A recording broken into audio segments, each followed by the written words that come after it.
Assalamualaikum warahmatullahi wabarakatuh. Perkenalkan, nama saya Emilia Isna Azani dengan NIM 225111133. Di sini saya akan menjelaskan tentang rendahnya kesadaran dalam menaati lalu lintas yang telah ditulis oleh Bintang Harla Ramadan. Pelanggaran lalu lintas merupakan pelanggaran terhadap aturan yang telah ditetapkan dan berlaku di lalu lintas, khususnya pada jalan raya. Dalam ranah hukum, pelanggaran lalu lintas termasuk ke dalam bagian hukum pidana yang telah diatur pada Undang-Undang Nomor 14 Tahun 1992. Pelanggaran lalu lintas adalah permasalahan yang penting dan perlu diperhatikan karena ketertiban lalu lintas penting dalam keselamatan mobilitas masyarakat.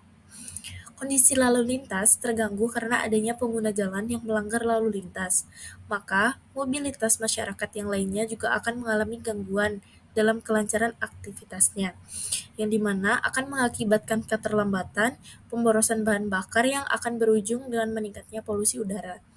Peningkatan populasi penduduk Indonesia lah yang menjadi uh, faktor utamanya, yaitu karena pada peningkatan populasi penduduk Indonesia, salah satunya adalah penggunaan kendaraan akan terus meningkat. Salah satunya yaitu faktor manusia. Manusia berperilaku yang dipengaruhi oleh interaksi antar faktor lingkungan, kendaraan, dan manusia itu sendiri, seperti kurangnya kesadaran diri dan tidak memiliki etika ketika berkendara. Adapun beberapa faktor buatan yang menjadi pencemar udara, yaitu kegiatan makhluk hidup, khususnya manusia yang dapat menghasilkan pencemaran udara seperti aktivitas pembakaran sampah dan lainnya. Pelanggaran lalu lintas sering terjadi di kota-kota besar ataupun wilayah perdesaan. Meskipun pemerintah sudah memberikan aturan-aturan yang telah ditetapkan dalam berkendara, tetapi masih sering dihiraukan oleh pengguna kendaraan.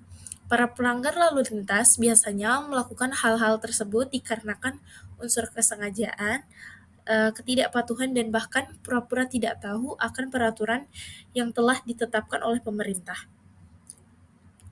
Perilaku pengguna jalanlah yang menjadi salah satu faktor utamanya.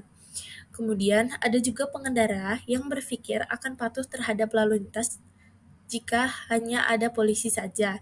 Jika tidak ada polisi, maka akan berkendara dengan seenaknya, sehingga melanggar aturan yang telah ditetapkan.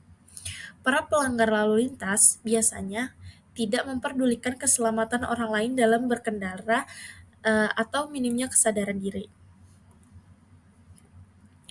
Adapun akibat dari peningkatan jumlah penggunaan kendaraan bermotor berdampak pada meningkatnya heterogenitas para pengguna kendaraan bermotor. Salah satunya adalah pengguna kendaraan bermotor yang tidak patuh terhadap lalu lintas.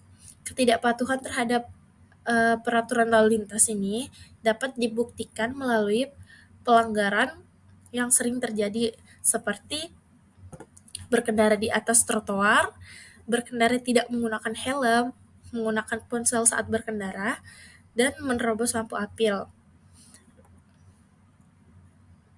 Adapun tidak menggunakan sabuk pengaman seperti saat mengendarai mobil, terus tidak menyalakan lampu saat berkendara, menggunakan knalpot yang tidak sesuai dengan standar yang ada, dan tidak menggunakan spion yang sesuai dengan peraturan.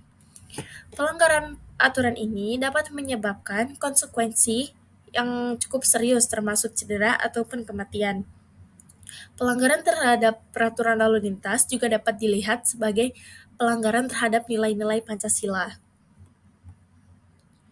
Dengan demikian, hal tersebut disimpulkan bahwa pelanggaran terhadap aturan berlalu lintas yang masih marak terjadi diperlukan sosialisasi kembali sehingga dapat menyadarkan para pelanggar lalu lintas. Dan tujuan tata tertib dan taat dalam berlalu lintas adalah demi keselamatan diri sendiri dan juga pengendara yang lain, bukan karena atau tidak adanya polisi.